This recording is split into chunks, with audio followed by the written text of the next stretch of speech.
버트런트 러셀은 40여 권에 이르는 수많은 책을 남긴 철학자이자 1950년에 노벨 문학상을 받은 문필가이다. 그의 저작 중에서 특히 주목받는 책이 바로 게으름에 대한 찬양이다. 러셀은 이 책에서 열심히 일해야 한다는 사회적 통념과 달리 인간의 진정한 자유와 주체성 확립을 위해서는 오히려 여가가 필요하다고 주장한다. 우리는 합리성을 따지고 생산적이지 않은 것은 가치가 없다고 여기는 현대 사회에 살고 있다. 성실한 것은 당연히 좋은 것이다. 하지만 소위 말하는 이성적인 사고라는 것이 극단적으로 사람들을 몰고 가는 순간 우리는 합리성과 생산성이라는 일방적인 잣대만을 가지고 우리 삶을 바라보게 된다. 이런 사고방식이 좋지 않은 방식으로 간다면 우리는 계속해서 서로의 귀천을 따지고 행복보다는 연봉이나 생산력만으로 사람들을 판단하게 될 것이다. 이 책의 역자가 쓴 서문에 이런 말이 있다. TV를 보라. 우리는 지금까지 쉬지 않고 뛰어왔습니다. 이제 여기서 멈출 수는 없습니다.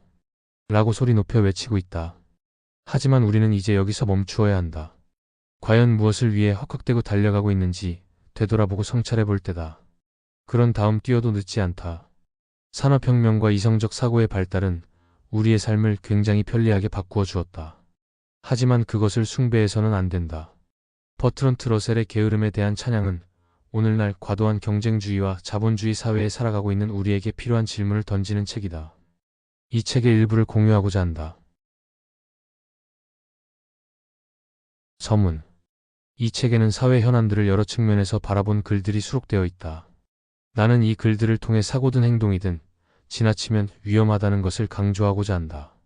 지식의 중요성에 대해선 직접적인 실용성만으로 판단할 게 아니라 폭넓게 생각하는 사고 습관을 함양시키느냐 아니냐로 판단하자고 주장한다. 불관용과 편협함, 그리고 방향이 잘못되었다고 하더라도 정력적인 행동은 그것 자체가 존경할 만한 것이라는 믿음으로 인해 세계가 고통받고 있다는 것이 이 책에 실린 글들을 하나로 묶어주는 일반 논제다. 따라서 복잡하기 그지없는 현대 사회에 필요한 것은 언제든 의문을 제기하는 마음 자세와 모든 다양한 관점들에 공정할 수 있는 자유로운 정신을 가지고 차분하게 숙고하는 것이다. 게으름에 대한 찬양. 우리 세대 사람들 대부분이 그렇듯 나도 이런 말을 들으며 자라왔다. 사탄은 늘 게으른 손이 저지를 해악을 찾아낸다. 대단히 강직한 아이였던 나는 들은 대로 모두 믿었고 지금 이 순간까지도 열심히 일만 하게 만드는 양심을 가지게 되었다. 하지만 비록 내 양심이 내 행동을 지배하고 있다곤 해도 내 소신은 그동안 일종의 혁명을 겪어왔다. 세상에는 너무나 일이 많으며 근로가 미덕이라는 믿음에 의해 엄청난 해악이 발생한다고 생각한다. 그러므로 현대 산업 국가에 필요한 설교는 지금까지 늘 해오던 것과는 전혀 달라야 한다. 문명이 시작한 이래로 산업혁명에 이르기까지 대체로 인간은 열심히 일해도 자신과 가족의 생계에 필요한 정도밖에 생산할 수 없었다. 비록 그의 아내도 남편 못지않게 열심히 일했고 아이들도 나이가 차는 대로 노동력을 보탰겠지만 말이다. 최소한의 필요를 웃도는 작은 양의 잉여물이 생긴다 해도 전사나 사제 집단에게 돌아갔다. 이처럼 오래 유지되어 왔고 종식된 지 얼마 안 된 체제이니만큼 그것이 사람들의 사고와 견해에 깊은 흔적을 남겼으리란 것은 당연하다. 우리가 근로의 바람직성과 관련해 당연시 여기고 있는 많은 내용들이 이 체제에서 파생되어 나온 것이다. 따라서 이것들은 산업사회 이전의 산물이기 때문에 현대 세계에서는 적합하지 않다. 현대의 기술은 여가를 소수 특권 계층만의 전유물에서 벗어나 공동체 전체가 고르게 향유할 수 있는 권리로 만들어 주었다. 근로의 도덕은 노예의 도덕이며 현대 세계는 노예 제도를 필요로 하지 않는다. 여가란 문명의 필수적인 것이다. 예전에는 다수의 노동이 있어야만 소수의 여가가 가능했다. 그러나 다수의 노동이 가치 있는 이유는 일이 좋은 것이어서가 아니라 여가가 좋은 것이기 때문이었다. 이제 현대 사회는 기술의 발전으로 문명에 피해를 주지 않고도 얼마든지 공정하게 여가를 분배할 수 있게 되었다. 여가의 현명한 이용은 문명과 교육에 의해 가능하다. 사람은 상당한 양의 여가 없이는 최상의 많은 것들로부터 차단된다. 수많은 사람들이 이 같은 박탈을 겪어야 하는 이유는 이제 더 이상 없다. 과거에는 속편하게 노는 것에 대한 수용력이 있었다. 그러나 능률 숭배로 인해 그러한 부분은 사라져버렸다. 현대의 인간은 모든 일이 다른 어떤 목적을 위해 행해져야 한다고 생각하며 그 자체를 목적으로 일하는 법이 없다. 예를 들어 진지한 사람들은 영화 보러 가는 습관에 대해 끊임없이 비난하여 그런 버릇은 젊은이들을 범죄로 이끈다고 말한다. 그러나 또 한편으론 영화를 만드는 노동은 훌륭한 것이라고 한다. 왜냐하면 그것은 일이기 때문에, 또한 돈을 벌게 해주기 때문에. 노골적으로 말하자면 돈을 버는 것은 선이고 돈을 쓰는 것은 악이란 얘기다. 그 두 가지가 거래의 양측면이란 점을 생각할 때 그 같은 얘기는 모순이다. 차라리 열쇠는 선이고 열쇠 구멍은 악이라고 말하는 편이 나을 것이다. 우리는 생산에 관해선 너무 많이 생각하고 소비에 대해선 너무 적게 생각한다. 그 결과로 우리는 즐거움의 향유나 소박한 행복에는 별 중요성을 두지 않으며 생산을 그것이 소비자에게 주는 기쁨의 근거에 판단하지 않는다. 노동시간을 줄이고 나머지 시간이 불성실한 일에 쓰여져야 한다는 뜻은 아니다. 내 얘기는 남는 시간은 스스로 알아서 적절한 곳에 사용하도록 되어져야 한다는 뜻이다. 현재보다 더 많은 교육이 이루어지고 그 교육의 목표의 여가를 현명하게 사용하는 데 필요한 안목을 제공하는 항목이 들어있어야 한다는 것이다. 현대 사람들의 즐거움은 대체로 수동적인 것으로 되어버렸다. 영화를 보고 축구 시합을 관전하고 라디오를 듣고 하는 시기다. 이렇게 된 것은 그들의 적극적인 에너지들이 모조리 일에 흡수되어 버리기 때문이다. 여가가 있다면 그들은 과거 적극적인 부분을 담당하며 맛보았던 즐거움을 다시 누리게 될 것이다. 인생의 행복과 환희가 충만할 것이다. 신경쇠약과 피로와 소화불량증 대신에 말이다. 필요한 일만 함으로써 기력을 소모하는 일 없이 여가를 즐겁게 보낼 수 있을 것이다. 따라서 여가 시간에 지쳐버리는 일은 없을 것이므로 사람들은 수동적이고 무기력한 류의 오락거리들만 찾진 않을 것이다. 그러한 일들은 그들의 생계와 관련된 것이 아니기 때문에 독창성이 방해받는 일은 없을 것이며 나이 많고 팍식한 사람들이 만들어 놓은 표준에 맞출 필요도 없을 것이다.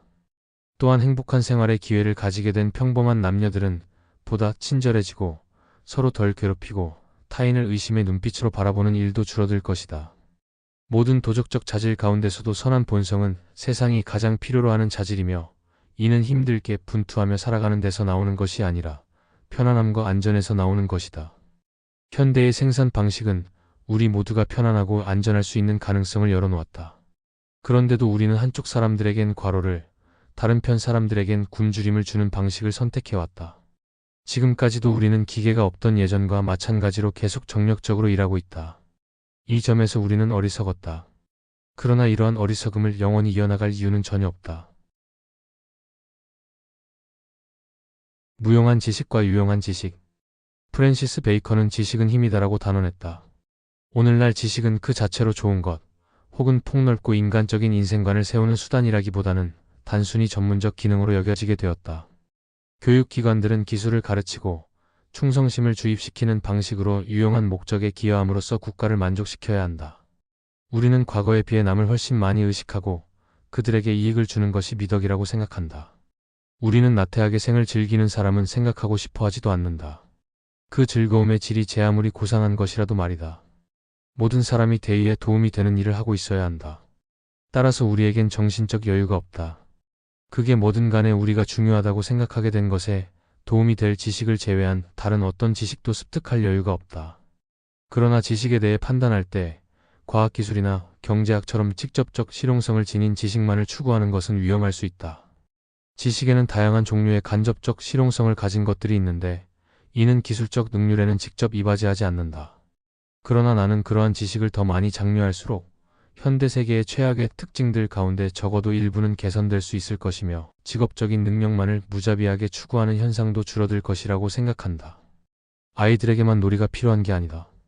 어른에게도 현재의 즐거움 이외엔 아무 목적도 없는 행위에 빠지는 시간이 필요하다. 그러나 놀이가 제 구실을 다할 수 있기 위해서는 일과 관계없는 부분에서도 기쁨과 흥미를 찾아낼 수 있어야 한다. 그 놀이 중에 하나가 무용한 지식을 습득하는 것이다. 무용한 지식은 당장에는 사회에 혜택을 주거나 실용적이진 않지만 한 개인의 세상이 넓어질 수 있도록 도와준다. 관점을 넓히는 일은 정신을 가꾸는 일이다. 이러한 정신의 도야가 있을 경우에는 이웃을 부당하게 취급하는 것과는 다른 관심사들을 제공하고 지배를 주장하는 것과는 다른 자아존중의 근거들을 제공한다. 무지한 사람은 신체적 우월감을 획득하는 등의 야만적인 수단으로 야망을 달성하려 한다. 반면 정신 도야는 덜 해로운 형태의 힘과 존경받을 만한 가치 있는 방법을 제공해준다. 무용한 지식의 가장 중요한 이점은 아마도 숙고하는 습관을 조성해준다는 점일 것이다.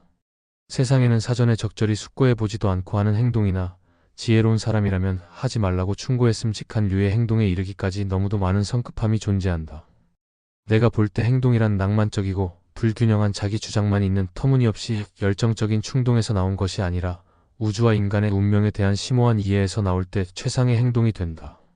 행동보다 사고에서 기쁨을 찾아내는 습관은 어리석음을 막아주고 과도하게 힘을 추종하는 현상을 방지해주는 보호막이며 불행할 때 평온을, 근심에 쌓였을 때 마음의 평화를 유지시켜주는 수단이다.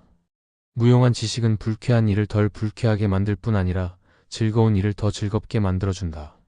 나는 복숭아와 살구를 즐기는데 그것들이 맨 처음 중국에서 한 왕조 초기에 재배되었다는 것, 카니스카 대왕에게 볼모로 잡혀온 중국인들이 그 과실들을 인도에 소개한 이후 페르시아로 퍼져나갔으며 기원 후 1세기에 로마 제국에까지 당도했다는 것, 살구가 일찍 익는다고 해서 살구라는 뜻의 에이프러카트이, 발육이 빠르다는 뜻의 프리코셔스란 말과 동일한 라틴어 어원에서 파생했다는 것, 그런데 어원을 잘못 아는 바람에 실수로 A자가 맨 앞에 덧붙여졌다는 사실을 알고 나서는 더 맛있게 먹을 수 있게 되었다. 이런 모든 지식들이 과일 맛을 더 달콤하게 만들어준다. 현재의 세계는 성난 자기 중심적 집단들로 꽉 차 있다. 이들은 인간의 삶을 전체적으로 보지 못할 뿐 아니라 한 발 양보하느니 차라리 문명을 파괴시키고 말겠다는 태세들이다. 이 같은 편협증에는 아무리 많은 과학기술적 지식으로도 해독제를 만들어내지 못할 것이다. 개인 심리에 국한된 편협증이라면 역사, 생물학, 천문학 및 자존심을 해치지 않는 범위 내에서 적당한 시각으로 스스로를 바라보게 해줄 수 있는 모든 학문들에서 해독제를 찾을 수 있을 것이다.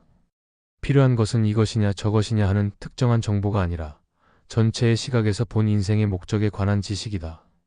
여기에는 예술, 역사, 영웅적인 사람들의 인생 첩학이 우주 차원에서 볼 때 인간은 한심할 정도로 우연적이고 하루살이 같은 존재에 불과하다는 사실에 대한 이해 등이 포함된다. 이러한 지식은 인간 특유의 것에 대한 일종의 자부심을 불러일으키는 동시에 이해하고 아는 힘, 도량 있게 느끼는 힘, 올바르게 사고하는 힘을 키워준다. 비개인적인 감정과 결합된 폭넓은 인식으로부터 비로소 지혜가 솟아오르는 것이다. 오늘의 영상이 여러분께 일종의 동기부여가 되길 바랍니다. 이 영상은 버트런드 러셀의 게으름에 대한 찬양을 바탕으로 만들어졌습니다. 시청해 주셔서 감사합니다. 오늘도 평안하시길 바랍니다.